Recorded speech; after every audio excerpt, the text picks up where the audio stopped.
प्रणाम सभी को। आत्मज्ञान क्या है और ये प्रश्न एक साधक की तरफ से आया हुआ है। आत्मज्ञान को समझने की अगर इच्छा भी तुम्हारे भीतर जागी है तो इतना जान लो कि तुमने बहुत जन्मों की जो है यात्रा वो तुमने पूरी कर ली। वरना कौन अपने आप को जानना चाहता है। अगर सिर्फ आत्मज्ञान की परिभाषा अगर जानकर अगर अपना दंभ दिखाना चाहते हो, अपनी बातों को श्रेष्ठ बताना चाहते हो दूसरों के सामने, तो फिर मत जानो इससे। ये तुम्हारे किसी काम का नहीं है। आत्मज्ञान के संदर्भ में अगर बातें होती हैं तो बड़ा ही गहरा विषय है। ये कोई ऐसा ज्ञान नहीं जो आपने स्कूलों में, कॉलेजों में और संसार के हर कदम पर, हर क्षण पर आपने कोई ज्ञान अर्जित सा किया है। ये उन समस्त ज्ञान से जो कुछ भी बोझ था आपके कंधों पर, आपके पूरे अस्तित्व पर एक बोझ बन करके जो ज्ञान बैठा हुआ है, उस बोझ को उतार देने वाला ये ज्ञान है। जिस क्षण ये आत्मज्ञान की बात आती है उसी क्षण, क्योंकि ये जो है आप सदा से जो हो आप उसे आपने कभी जानने का प्रयास नहीं किया। इतने जन्म बीत गए, इतने न जाने कितनी बार ऐसी सुबह आई, कितनी बार रातें आई, लेकिन कभी जो है अपने आप को जानने की फुर्सत ना मिली आपको। अपने इस जीवन में ही देख लो ना, इतने वर्ष काट दिए तुमने, अपने आप को जानने की प्यास कभी जागी क्या तुम्हारे अंदर? ये प्यास बड़ी कृपा की बात है, और ये कृपा जो है ये अगर घट गई है और ये जानने की ललक अगर आ गई है कि मैं कौन हूं, तो अब इस प्यास को छोड़ना मत। इस समस्त आध्यात्मिक प्यास में से अगर कोई श्रेष्ठ प्यास है तो वो आपके अपने होने का एहसास, आपके अपने होनेपन को जो प्रमाणित कर सके, कुछ वो बात। बाकी सारा का सारा ज्ञान कचरा है, बाकी कुछ भी नहीं है। तो वैसे अगर आत्मज्ञान की भी अगर कोई परिभाषा है तो वो भी कचरा है। अब आपका जो आपने संसार माना है, शरीर माना हुआ है, उसके विषय में अगर कोई उल्टा पुल्टा कुछ भी आगे आपके सामने कहना शुरू कर दे तो आपको क्या लगेगा? ये मेरे शरीर को मुझसे बेहतर थोड़ी जानता है। यहाँ तक कि कई बार ऐसा होता है कि डॉक्टर्स भी अगर कुछ कहते हैं तो मरीज वहां पर यही कहते हैं कि भैया ये वाली गोली मुझे सूट नहीं करती है, ये वाली गोली मुझे सूट करती है। क्योंकि उससे पता है डॉक्टर भी थोड़ी जानता है उस शरीर के बारे में उससे ज्यादा, क्योंकि ये शरीर उसी का तो है, सत्य है बिल्कुल। और इतना जो सत्य है वो भले कैसे ही जो है, तो ये तो बिल्कुल तय बात है कि आप अपने आप को जानते हो, लेकिन ये जो जानना है यही सबसे बड़ा ज्ञान है। आत्मज्ञान की अगर परिभाषा में अगर देखी जाए तो मेरे बताने से अगर वो ज्ञान घटित होता है, मेरे दिखाने से अगर वो ज्ञान दिख जाता है, तो ये भी ऐसा नहीं है कि कुछ चमत्कार सी बात है। अगर किसी पुस्तक के पढ़ने से अगर आपको कुछ वो अपना होने का जो बोध है वो अगर घटित होता है तो वो भी कुछ चमत्कार नहीं है। सबसे बड़ा चमत्कार क्या है? आप जो हो वो आप नहीं जानते, बाकी सब कुछ आप जान रहे हो, पूरे संसार को आप अपनी उंगलियों पे नचा रहे हो, लेकिन वास्तविकता जो आपकी है वो आप नहीं जान पाए कभी। ये है सबसे बड़े चमत्कार की बात। जो आपका होना है, जो आपका मूल स्वरूप है, सदा से आप हो। ऐसा नहीं है कि कोई इस जन्म में ही आप वो हो, हर जन्म में आप ही रहे हो। और हर बार जब रूप लिया है तब उस रूप के पीछे का जो स्वरूप है वो सदा से वही है, लेकिन स्वरूप का बोध नहीं है आपको, तो स्वरूप का ज्ञान नहीं हुआ कभी, या उस ज्ञान की कभी प्यास ही नहीं जगी। क्यों जानना आखिर कौन सा बड़ा विशेष जो है वो परिवर्तन सा आ जाएगा जीवन में। जीवन चमत्कृत थोड़ी सा हो जाएगा यार। मेरे जो दुख है वो थोड़ी खत्म हो जाएंगे। देखिए, ये जो है ना लेन देन, जो ट्रांजैक्शन की एक वृत्ति है, ये भी कहते हैं कि एक मूलाधार से जुड़ा हुआ विषय है। इसीलिए अक्सर जो है ये कहा जाता है कि जब तक आप मूलाधार में अटके हुए हैं, तब तक तो आपका कल्याण जो है बड़ा मुश्किल है, संभव ही नहीं दिखता। तो इसीलिए फिर अलग अलग मार्ग बताए जाते हैं। कहा जाता है कि जाओ पहले तुम थोड़ी जो है 2-4 साल अगर भक्ति वक्ति करके आओ, अगर और ज्यादा अगर तुम तेज अगर चाहते हो चलना तो तंत्र कर लो, योग मार्ग पे चल लो। जब तुम पूरी तरह से इस ज्ञान के लिए तैयार हो जाओ तब आना मेरे पास, अन्यथा ये ज्ञान तुम्हारे लिए कचरा ही होगा।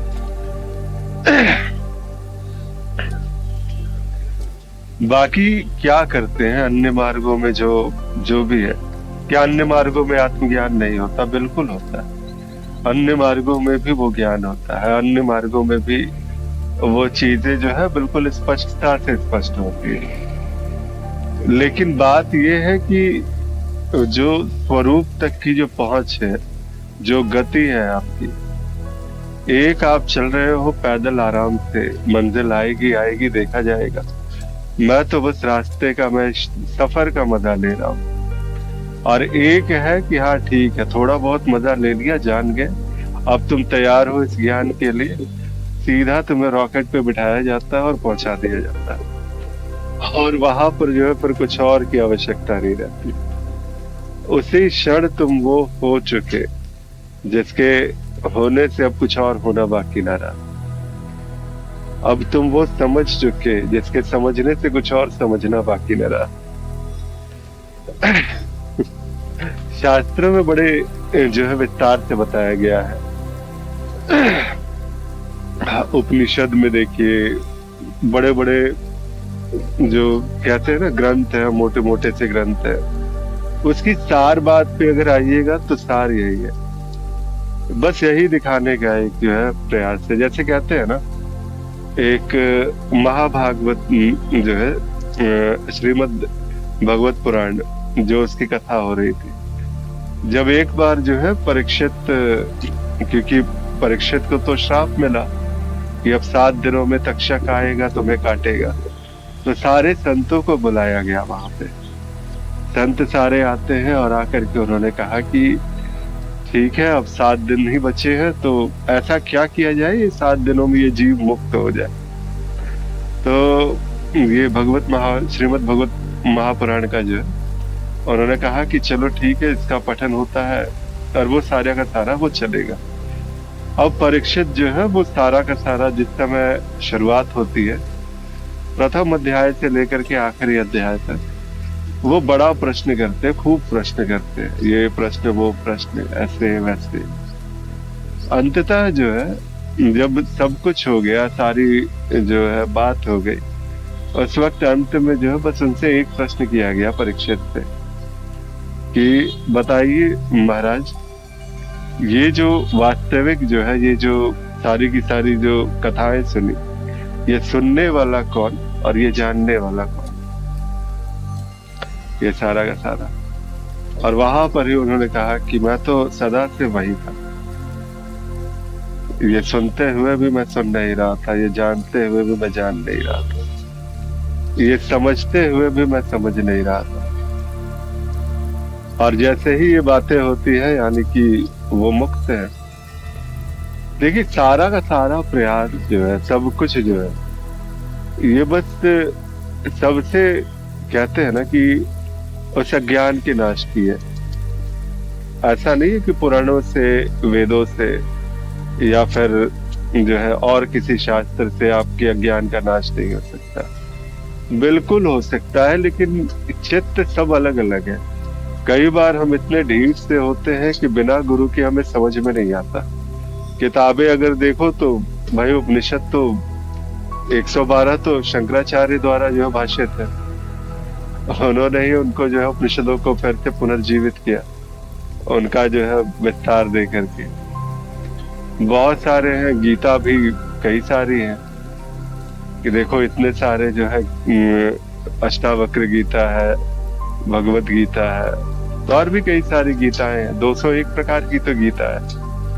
आप उसको जो है पढ़ने का प्रयास कीजिए। अवधूत गीता है, मतलब 201 प्रकार की कुल गीताएं हैं। कितना पढ़ोगे आप? कम से कम 50-60 वर्ष तो चाहिए आपको पढ़ने के लिए। अगर ये पढ़ के आपकी समझ में आ रहा है तो बिल्कुल पढ़िए, समय लीजिए, क्योंकि ये समय भी व्यर्थ नहीं है। अगर कुछ और करके, कुछ और सुन करके अगर आपको वो आत्मज्ञान की अनुभूति, अगर वहां तक पहुंच रहे हैं तो वो अवश्य कीजिए, क्योंकि वो करना जो है बिल्कुल आपके जन्म जन्मांतरों का चक्र छुड़ा देगा। और अगर कुछ नहीं समझ में आता, कुछ नहीं पढ़ना है, आलसी व्यक्ति हो तो गुरु का दामन थाम लो। सिर्फ इतना सा ही तो कहा जाता है कि एक गुरु अगर तुम्हारे जीवन में है और उस गुरु का दामन तुमने थामा हुआ है, तो यकीन मानो कि फिर इतने सारे जो है बोझ को उठाने से तुम बच जाओगे। क्योंकि वो पर्दा जो इतने सारे पुस्तकों को पढ़ने से वो उठा नहीं, वो जो अज्ञान का पर्दा जो था तुम्हारा, वो इतने सारे प्रयासों द्वारा वो हटा नहीं। सिर्फ एक गुरु के देखने भर से उस अज्ञान का भस्म होना संभव है। उसके देखने से वो घटना घट जाती है, जो घटना पता नहीं कितने जन्म जो है तुमने कितने बार उपनिषद पढ़े होंगे, कितने बार तुमने वेदों को पढ़ा होगा, और आज यहाँ पर फिर भी आकर के यही प्रश्न है कि मैं कौन हूँ। जानने का प्रयास करो इससे, तुम कौन हो। तुम्हारे जानने से ही ये जानना छूटेगा, और तुम्हारे जानने से ही वो दिख जाएगा। अब जैसे कहते हैं ना कि आप हो ये कौन देखता है, आप अपने चेहरे को देख पाते हो क्या? आप अपने चेहरे को देखने के लिए भी आपको आईने की आवश्यकता होती है। गुरु जो है वो आध्यात्मिक आईना है जहां पर आपका स्वरूप दिख जाता है। बस इतना कहा जा सकता है कि इसीलिए शास्त्रों में भी गुरु की महिमा बताई गई। और अगर आत्मज्ञान की प्यास जगी है तो बस इस प्यास को बुझने मत देना, इस प्यास को अग्नि बना दो, और उस अग्नि में बाकी सारी चेष्टाएं जो है वो सब स्वाहा कर दो। जानने का प्रयास करो अपने आप को, क्योंकि यही जानना वो जानना है जिस जानने के बाद तुम्हें कुछ और जानना बाकी ना रहेगा। तब तक के लिए प्रणाम, नमस्कार, आभार। जुड़ते हैं फिर अगले सत्संग में, अगले